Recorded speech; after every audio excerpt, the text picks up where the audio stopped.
ህዝብ ኣምላኽ እግዚአብሔር ሰናይ بحق وسناي محرته بما نزل على من بريمو نأملاخ كبريخون بار محبر أملاخنا قلقلتان عبزبل تمرتنا محبر أملاخن كبر أملاخن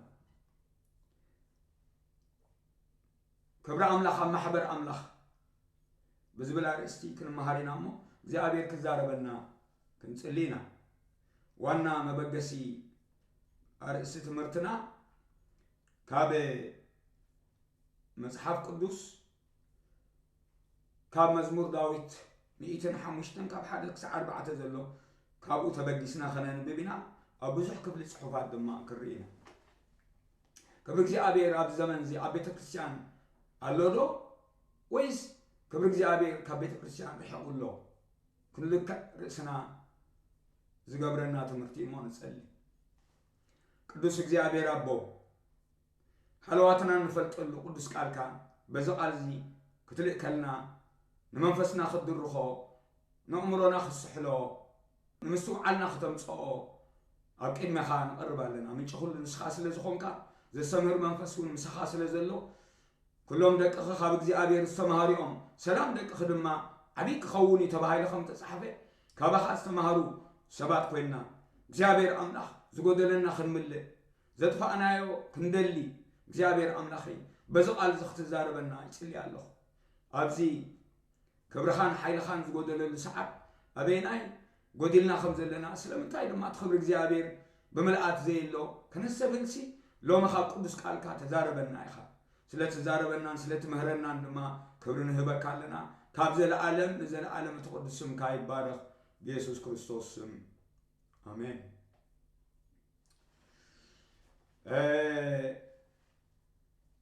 محبر أملاخن كبر أملاخن كبر أملاخ እግዚአብሔር ኣብዘለዎ ኣብኡ ክብሩ ኣሎ መንፈስ ኣምላኽ ኣብዘለዎ ኣብኡ ክብር ኣምላኽ ኣሎ ክብር ኣምላኽ ውርደት ዘርሐቕ ኮይኑ ኢና ንረኽቦ ትፈልጡ ዲኹም ናብ ሓደ ጉባኤ ክብር እግዚአብሔር እንተመጽኡ እቲ ኣብቲ ቤት ዘሎ ኩሉ ውርደት በትኽብረቱ ይርሐቕ ይሃድም ሕማም ውርደት እሞ ሕማም ከም ቆጽሊ ይረግፍ ኃጢአት ውርደት ህዝቢ እሞ ኃጢአት ንሰብ ከሸግሮ ጸንሐ ከኣሳስሮ ጸንሐ ይወድቕ ዝተፈላለዩ ብኃጢአት ዝመጸ መርገማትን ብመርገም ዝመጸ ሳዕቤናትን ድማ ንሰብ ናብ ውርደት ሸሞ እሞ ኩሉ እቲ ውርደት ብመርገም ዝመጸውን ይርሐቕ እምበር ኣብዚ ሓለፈ ግዜ መርገም ዘርሐቕ ወለዶ ኮይና ክንርከብ ዳዊት ሰባር መርገም ከም ዝኾነ ተማሂርና ነርና ኢና እሞ እዚ እውን ምስ ኩሉ ተተሓሒዙ ዝኸይድ ትምህርቲ ስለ ዝኾነ ክሪኦ ኢና እግዚአብሔር ተመስገነ ይኹን መጀመሪያ እግዚአብሔር ክብረቱ ኣብ ኩሉ ቦታ ዝገልጽ ኣምላኽ እኳ እንትኾነ ግን ኣብ ቤት እዩ ዝርከብ ክብሩ ኣብታ ንዕኡ ትፈርህ ቤቱ ኣብኡ እዩ ክብረቱ እግዚአብሔር ዝገልጽ ኣብ ሕዝቅኤል ምዕራፍ 3 ኣብ ኤርምያስ ምዕራፍ 4 እንድሕር ርኢና ብዛዕባ ክብሪ እግዚአብሔር ኣብ መዝሙር ዳዊት እውን 26 ዝሰለስዩ እንተርኢና ክብሪ እግዚአብሔር ኣበይ ከም ዝኾነ ይሕብረና እዩ ሕዝቅኤል ምዕራፍ 3 ኢለለኹ እዚ ጽሑፍ እዚ ሓቢርኩም ክትርእይዎ ጽቡቕ ኮይኑ ይመስለኒ ምዕራፍ 3 ካብ ቁጽሪ 12 እቲ መንፈስ ከዓ ኣልዓለኒ ብድሕረይ ድማ ክብሪ እግዚአብሔር ኣብቲ ቦትኡ ይባረኽ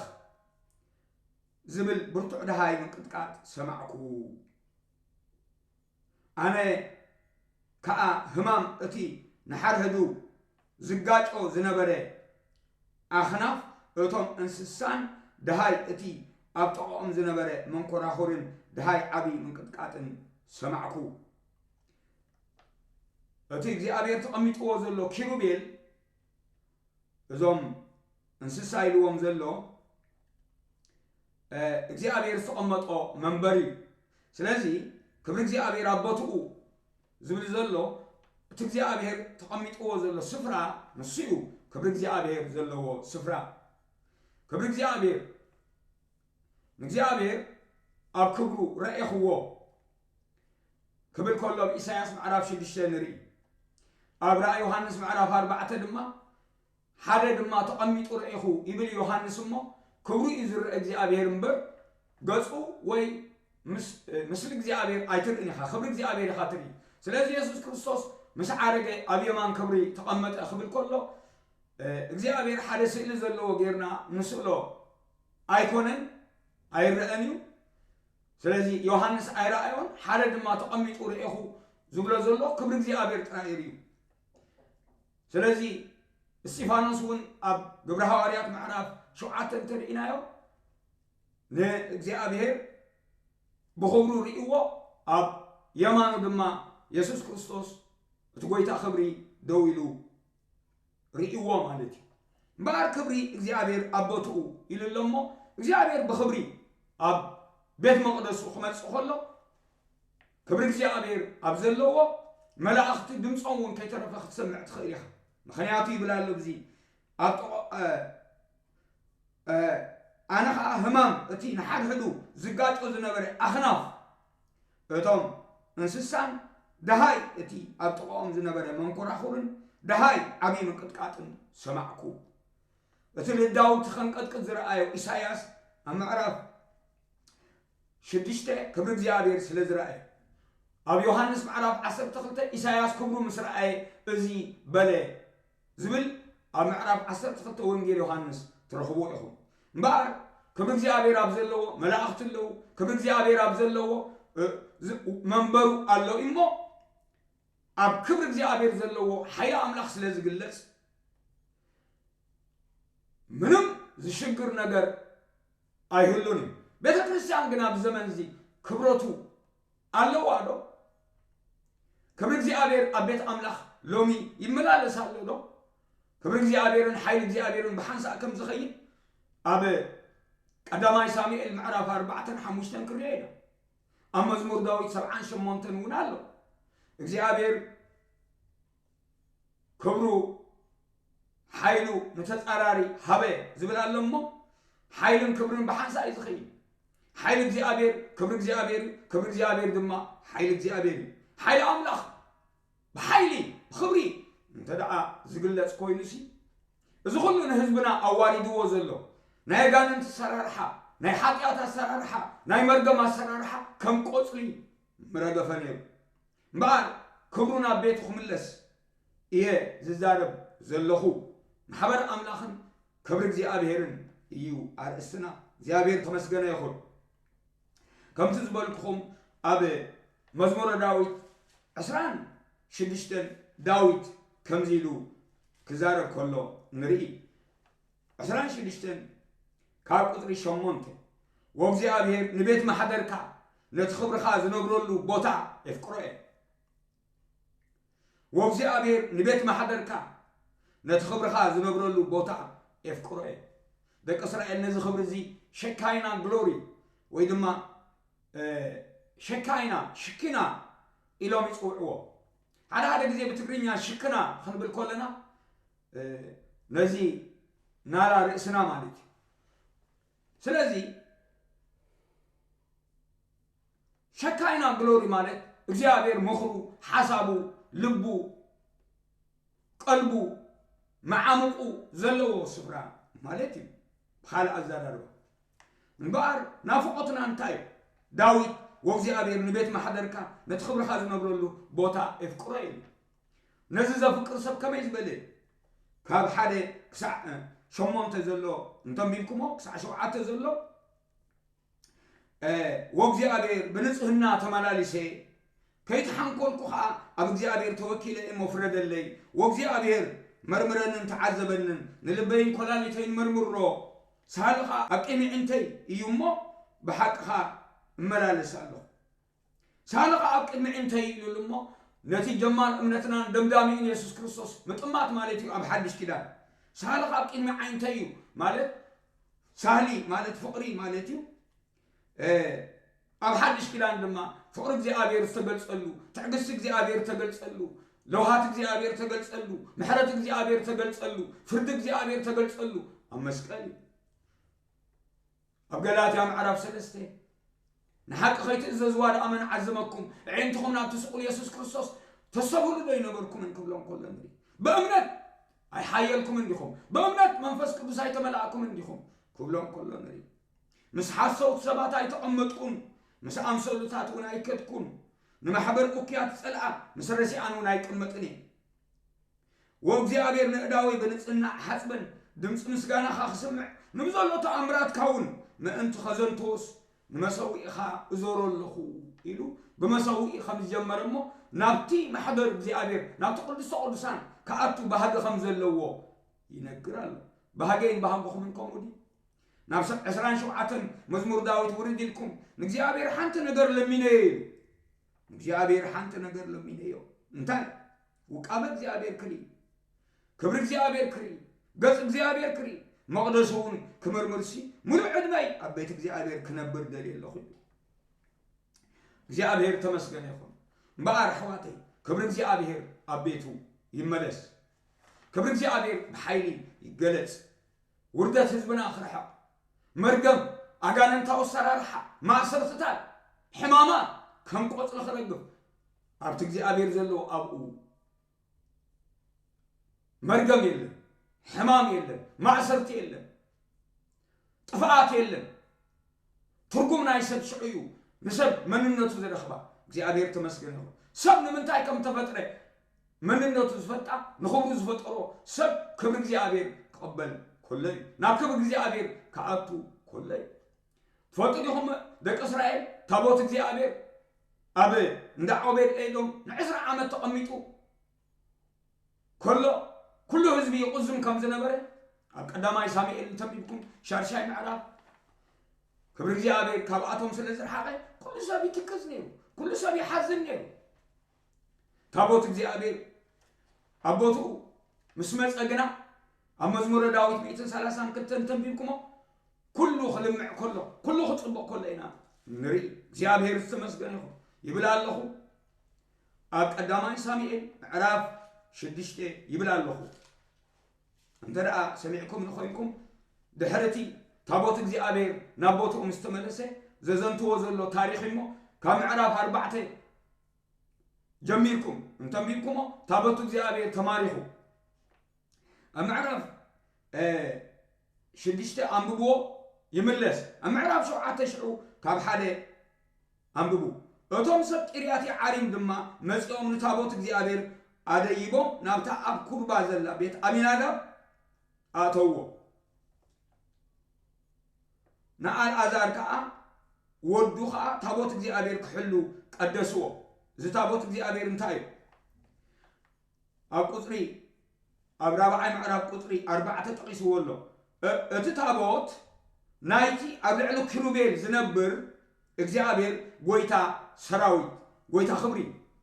ናይቲ ኣብ ልዕሊ ኪሩቤል ዝነብር እግዚአብሔር ተመስገነ ይኹን ስለዚ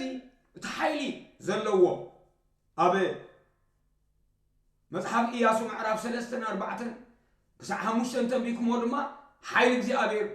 ኣብኡ ኣብቲ ታቦት ከም ዝነበረ ክብሪ እግዚአብሔር ኣብቲ ታቦት ከም ዝነበረ ይዛረብ ኣብ ሓድሽ ኪዳን ሕጂ ብመንፈስ ቅዱስ ኣብ ቤተ ክርስቲያን ዝግለጽ ናይ እግዚአብሔር ክብሪ ብመንፈስ ቅዱስ ይብላለኹ ኣብ ብሉይ ኪዳን ከድና ታቦት ክንገብር ኣብ ሓድሽ ኪዳን የለን ንሕና ቤት መቅደስ ኣምላኽ እግዚአብሔር ድማ ማሕደሩ ዝገበረና ታቦቱ ድማ ኣብ ውሽጥና ብመንፈስ ቅዱስ ስም ኢየሱስ ክርስቶስ መንፈስ ቅዱስ ኣብ ውሽጥና ክሓድር ጎይታ ክብሪ ክርስቶስ ኣባና እዩ ቆሎሴ ምዕራፍ 1 ቁጽሪ 28 ክርስቶስ ኣባኻትኩም ተስፋ ክብሪ ኢሉሉ እግዚአብሔር ተመስገነ ይኹን እምበኣር ቁጽሪ 2 እንታይ ኢሉ ኣብዚ ቀዳማይ ሳሙኤል 7 ምዕራፍ ቁጽሪ 2 ኮነ ድማ ታቦት ኣብ ቂርያት ዓሪም ካብ ዝቕመጥ ግዚኡ ነውሐ 10 ዓመት ኮነ ብዘሎ ቤት እስራኤል ናብ እግዚአብሔር ኣቢሎም ይቁዝሙ ነበሩ ይብለን ዳዊት ግና ነዚ ታቦት እዚ ናብ ሰፈሩ መሰምጽኦ ትፈልጡ ዲኹም ልምዓት ከም ዝኾነ ክብረት ከም ዝኾነ መዝሙረ ዳዊት 132 إذا صحبزي داويت نبوت ومسمصو كبرت ناب إسرائيل مسيو وبزي أبير إلو نتتابوت كم صو داويت ناب قريات نابتي محضر زلو مسمس قدر شمونت انتايلو وبزي أبير نسخان تابوت حيل خان تابوت كبر خان تنسي نابوت عرفت خان نعا مسبولو بزي أبير زعرفو اللبوتا مسرخبه كانت صدق يلبسو قدسان دما قليل يبلو مسبله تحتي له خنتايلو እግዚአብሔር ቦቱ መስረኸበ እንታይሉ እግዚአብሔር ንጽዮን ሓሪዋ እሞይሉ መሕደሪ እኽትከውን በሃጋ ስለዚህ ንሓዋሉ መዕረፍተያ ብሂገያ እሞ ኣብዚኣ ኸነብር ኢሉ ኣብቲ ኸረን ናይ ዳዊት ከረን ጽዮን ዝበሎ ኣብኡ ዳዊት ኣምፂዎ ኣብ ድንኳኑ ምስ ገበሮ ክብሪ እግዚአብሔር ናብ እስራኤል ተመሊሱ ንሲሳያ ኣጸቢቐ ኽባር ኾይኑ ይሽዑ ንድኻታታ እንጌራ ኸጽግቦም ንኻናታ ምድሓን ከልብሶም ቅዱሳና ኸዓ ብሓጎስ እልል ክብሉ እዮም ኣብኣ ቀርኒ ዳዊት ከብቁል እየ ንቑበኤ መብራህተይ ኣዳለኹ ንጸላእቱ ነውሪ ከልብሶም እየ ኣብ ልዕሊኡ ድማ ዘውዲ ከንጸባረቕ እዩ ስለዚ መንጽብራቕና ካብቲ ክብሪ እግዚኣብሔር ዝተላዕለ እዩ ንስኻትኩም ብስሙ ክትከብሩ ኢልዎም ሰብ ተሰሎንቄ ንየሱስ ክርስቶስ እንተደኣ ኣኽቢርኩሞሲ ንስኻትኩም ድማ ምስኡ ክትከብሩ ኢኹም ኢልዎም ኣብ ቀዳማይ ተሰሎንቄ ምዕራፍ 2 ምዕራፍ 3 እንተንቢብኩሞ እዚ ሓቂ እዚ ኣብኡ ትረኽብዎ ምዕራፍ 3 እዚ ገሊፅዎ ኣሎ ኣብ ምዕራፍ 2 እውን ተዛሪቡሉ ኣሎ እስከ ከምብበልኩም ዶ بفلاي أب كلا أي تسلون كي معرف حدا أجاجيكم قرب معرف حدا كاب عسرت حدا عسرت ختن كم أنت أجا أملاخنا قويتنا يسوع كريستوسن سن قويتنا يسوع أبخاتكم ما أنتي تخبر نسخاتكم ون بو كتكبروا زيابير تمسكنا تفضلوا لهم أملاخنا تخبروا نحنا دم ما مسوق خمن نخبر سلام انت عندك إسرائيل قدامي ساميئيل باب قدامي زينا مؤل 16 داويت نتتابوت مسمصو كم زيلهم تزاربوا كم زيلهم كأز زمروا كم ببالكم قدامي زينا مؤل معرف 16 زي صحف زي كم ببالكم دسي بلني معرف 16 قدامي زينا مؤل نتتابوت داويت نب بوتو مسمصو بتوم زمرتي بعل أساف زلوا مزمروا خزمروا خلوا زولوا قال سمعوا قصر 35 بلون نقدس سمكا مأنتي كنودسو بموداس كاون كنكبر سي تبحق بنصنا بصصي لبي እግዚአብሔር ክብር ክንህብ ኮለና መንፈስ ቅዱስ بخبر እግዚአብሔር أما كلنا يملالسمو بموداس ድማ ንዑ بموداس نحنا نخبر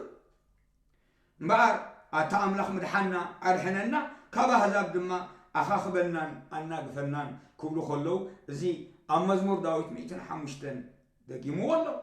زي أبهري مسكن أمزمور داويت 96 والشيخ والله مو أحواتي كبرك زي أبير نبوتو يملس تفضلوا ليكم كبرك زي أبير كم يجيرو 5 حلقة أتوم دك إلي توم كهنات نتي نايك زي أبير مسواتي كلا بتقولوا أبت بيت مقدس حقات كجورو مس جمرو እግዚአብሔር نروح تعجسوا إلي شلل سلزبلو እግዚአብሔር حزينو نتي بوتو حريقو كمارخ كله ينانري إذا قدامي سامئيل قدم بيلس تزاربكم أنبقو سلازي نوجد فلسطينيان مسمصوم تسعيرو تابوت እግዚአብሔር سلازي مصيلو نتي تابوت مسمصو دك إسرائيل تسعيرو تابوت دما تماريخو شعو إلي مويتو دقو مويتو إلي خا ولا الناس تصبي دقو 5 موتو تابوت እግዚአብሔር كم تماري 5 سمعه أريقو سلز نبره تنقلعيت أطعا دمقم سلز نبره وديقو تسيرو مويتو بتاسبيتي في نهاس بنا كابتوم زموتو دق إلي تابوت እግዚአብሔር تماري 5 سمعه بقو بلا نفسها وزت 7 مويتو سمعه زي أي شجرة قل عطوني لك جوخي تفرين تبلع كم قوم نجرا قصرتون تابوت እግዚአብሔር ተማሪኹ ስለዝበለ ግና ይትረፈኒ ላኽት ሞት ኮላነ ሎሚ ሙላድ ናይ ነፍሳት አይኮነን ከግድሰና ዘሎ ነፍሳት ይድሕና ኣለዋዶ ወይታ ይቅባላ ደለዋ እሱ ይኮነን ተቀደማይ መለክዕና ክኸውን ዘሎ ክብሪ እግዚአብሔር አቤቱ አለዶ የለን ከም ብበልኩም ስምዕዎ እዛ ሰበይቲ ፊንሃስ ዝኾነቶ ኣብ ቁፅሪ 18 خلب كاب 17 اتموري دما اسرائيل اب قرمس فلسطيماويان هدمه بزح سبون تودئ كلتيኦም دقها هوفنن فيناسن كامويتهم تابوت املاخون تماريخ يلو نالي كفوره امصيلو مالتي كونه دما تابوت املاخ مزكرلو الي اريغو سلازي نبره أبغو أتي دقة ندحري تقبلو كاب منبرو ودقة كسارو تسيرو دماموته مسؤول إسرائيل 4 عامات فريدي قصيلهم تايل شو سبيت في ناس ودو دما حساس قربت نبرت مو تابوت أملاح كم التمارخة حمو أن 7 كأخمز موتو ولا مش سمعت حرسي تتحدد مو تي حماق ورس هند بتاوي نيحرسي قلولاو أمسيلا مو تنبركي خا ولدت كتموت كلا خا تناب زريعة دو زبلا أنستي ودو وليدك إخمو أي تفرهي بلاء زي كنا زيادة سنبيدوا نسا قنا قلع أي مدستن قبل باون أي توتون زي مالت تابوت أملاخ سلت تمارخي بمخنيات حمو أنسب أينكا كبرت كاب إسرائيل رحقه إلى نتي هزان إكابود سميتو نسادما تابوت أملاخ تماريخو إمو كبرت كاب إسرائيل رحقه بلد كاب تموت ناي سبعاسي كاب تموت ناي حمواسي كبرت እግዚአብሔር كاب بيت أملاخ مرحقو كاب إسرائيل مرحقو زيادة قديسوا حواتي ازي اب 78 مزمور داوود غزي سلازي بلنا كتعالو لخلهم تايلو كاب قصري 50 شعاتن انتايلو املاح دما نزي سميعو تقطعي لاسرائيل ازينا عقوميلو نما حضروا ابسيلو زنبره بوتا اتسيلو نتي اما اكل سب تخيلو زنبره دنكانو حدغو نتن معات مدحان تحتمنا المنفس قدوس انتو غينايو منفس قدوس كمتي نايلو رقيا بيت كريستيان بدغه زنبره كريستوس قحقح زبله مساغنا مسايلونا بله زي فلطنا كون يخيل حاطيات زغبره سامسون እግዚአብሔር كم زحدغو اي فلطني